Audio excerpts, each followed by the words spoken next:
and its implications.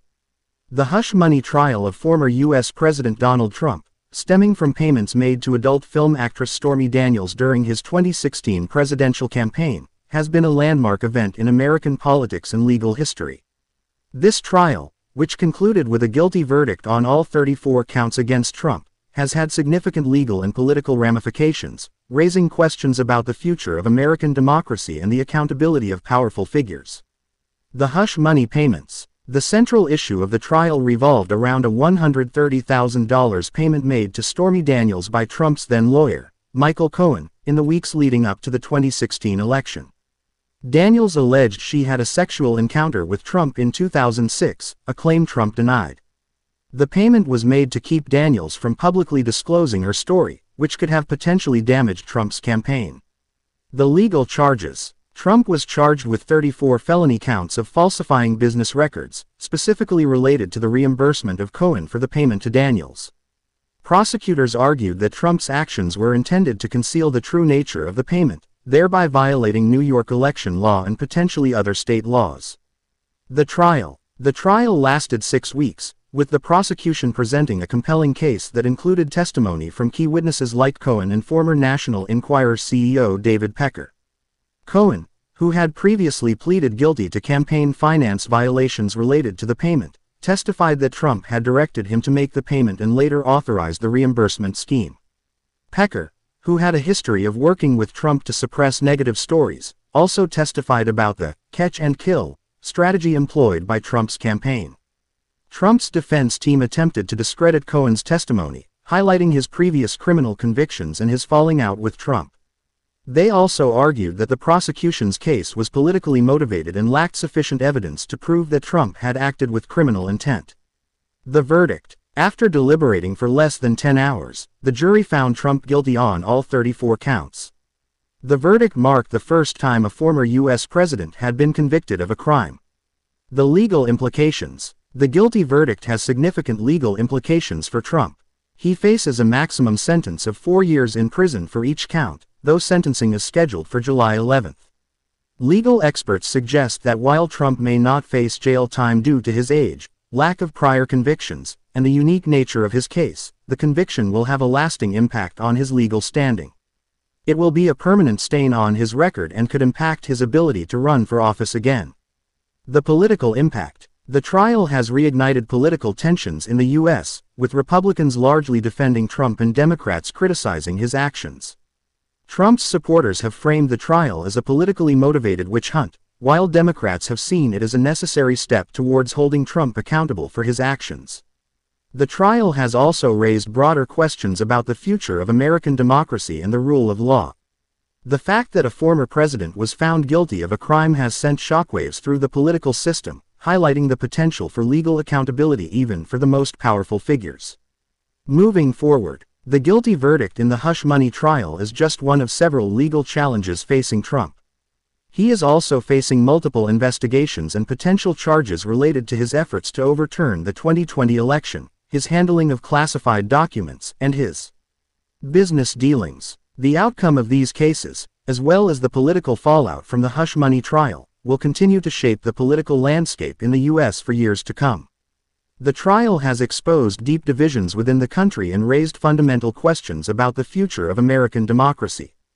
Key takeaways. Trump's hush money trial was a landmark event in American history, marking the first time a former U.S. president had been convicted of a crime.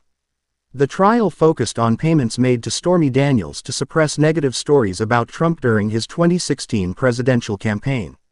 Trump was found guilty on all 34 counts of falsifying business records, with prosecutors arguing that his actions were intended to conceal the true nature of the payments. The verdict has significant legal and political implications, raising questions about the future of American democracy and the accountability of powerful figures. The trial has reignited political tensions in the U.S., with Republicans largely defending Trump and Democrats criticizing his actions. Future implications. The hush money trial is just one of several legal challenges facing Trump. The outcome of these cases, as well as the political fallout from the trial, will continue to shape the political landscape in the U.S. for years to come. The trial has exposed deep divisions within the country and raised fundamental questions about the future of American democracy. Ang paglilitis sa hush money ni Trump, isang detalyadong paglalahad ng kaso at mga implikasyon nito. Ang paglilitis sa hush money laban sa dating Pangulong Amerikano na si Donald Trump, na nagmula sa mga bayarin na ginawa sa aktres ng adult film na si Stormy Daniels noong kanyang kampanya sa pagkapangulo noong 2016, ay naging isang mahalagang pangyayari sa politika at legal na kasaysayan ng Amerika. Ang paglilitis na ito, na nagtapos sa hatol na nagkasala sa lahat ng 34 na bilang na isinampa laban kay Trump, ay nagkaroon ng malaking legal at pampulitikang implikasyon, na nagtataas ng mga katanungan tungkol sa hinaharap ng demokrasya ng Amerika at ang pananagutan ng mga makapangyarihang tao. Ang hush money payments. Ang pangunahing isyu ng paglilitis ay umiikot sa $130,000 na bayarin na ginawa kay Stormy Daniels ng dating abogado ni Trump, si Michael Cohen, sa mga linggo bago ang halalan noong 2016. Inakusahan ni Daniels na nagkaroon siya ng sexual na pakikipagtalik kay Trump noong 2006, isang paratang na itinanggi ni Trump. Ang bayarin ay ginawa upang pigilan si Daniels na ibunyag ang kanyang kwento sa publiko, na maaaring makapinsala sa kampanya ni Trump. Ang mga legal na singil. Si Trump ay sinampahan ng 34 na bilang ng felony na pagpapanggap ng mga talaan ng negosyo, partikular na may kaugnayan sa pagbabayad kay Cohen para sa bayarin kay Daniels.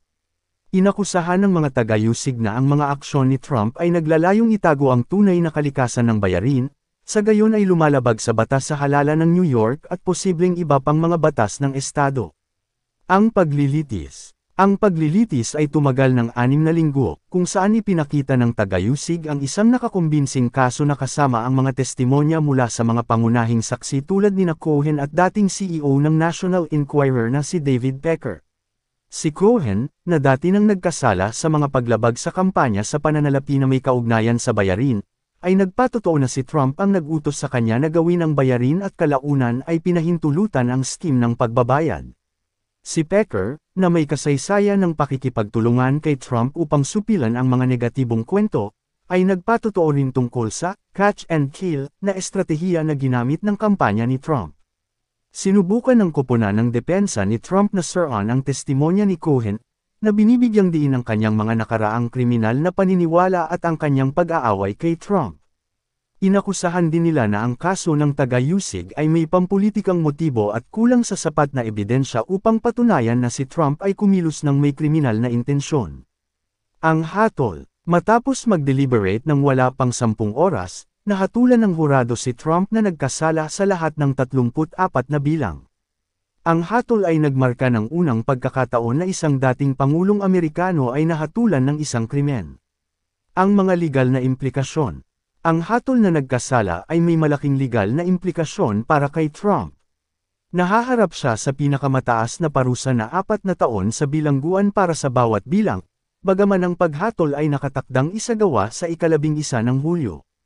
Iminumungkahi ng mga eksperto sa batas na habang maaaring hindi maharap si Trump sa bilangguan dahil sa kanyang edad, kakulangan ng mga nakaraang paniniwala, at ang natatanging kalikasan ng kanyang kaso, ang paniniwala ay magkakaroon ng pangmatagalang epekto sa kanyang legal na katayuan. Magiging isang permanenteng batik ito sa kanyang record at maaaring makaapekto sa kanyang kakayahang tumakbo muli para sa tanggapan. Ang pampulitikang implikasyon. Ang paglilitis ay muling nag-alab ng mga pampulitikang tensyon sa US, kung saan ang mga Republikano ay karaniwang nagtatanggol kay Trump at ang mga Demokratiko ay pumupuna sa kanyang mga aksyon. Itinuturing ng mga taga-suporta ni Trump ang paglilitis bilang isang pampulitikang pag-uusig, habang nakikita ito ng mga Demokratiko bilang isang kinakailangang hakbang upang panagutin si Trump sa kanyang mga aksyon. Itinaas din ng paglilitis ang mas malawak na mga katanungan tungkol sa hinaharap ng demokrasya ng Amerika at ang batas. Ang katotohanan na ang isang dating pangulo ay nahatulan ng isang krimen ay nagdulot ng malaking pagkabigla sa sistema ng politika, na binibigyang diin ang posibilidad ng legal na pananagutan kahit para sa mga pinakamakapangyarihang tao. Pagsulong. Ang hatol na nagkasala sa paglilitis sa hush money ay isa lamang sa ilang mga legal na hamon na kinakaharap ni Trump.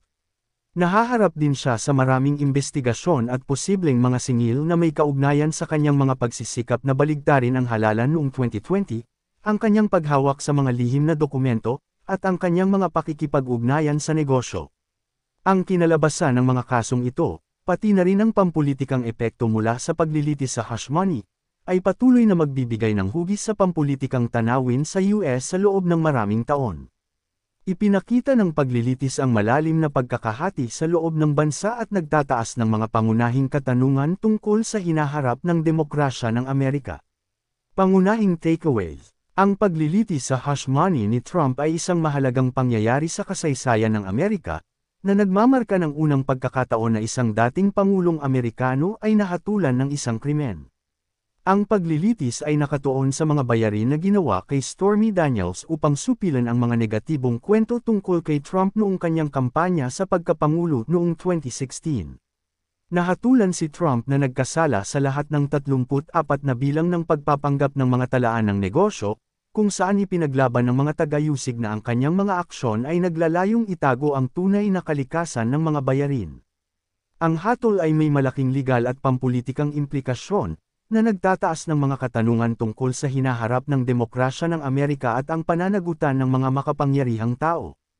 Ang paglilitis ay muling nag-alab ng mga pampulitikang tensyon sa US, kung saan ang mga Republikano ay karaniwang nagtatanggol kay Trump at ang mga Demokratiko ay pumupuna sa kanyang mga aksyon. Mga implikasyon sa hinaharap. Ang paglilitis sa hush money ay isa lamang sa ilang mga legal na hamon na kinakaharap ni Trump. Ang kinalabasan ng mga kasong ito, pati na rin ang pampulitikang epekto mula sa paglilitis, ay patuloy na magbibigay ng hugis sa pampulitikang tanawin sa US sa loob ng maraming taon. Ipinakita ng paglilitis ang malalim na pagkakahati sa loob ng bansa at nagtataas ng mga pangunahing katanungan tungkol sa hinaharap ng demokrasya ng Amerika.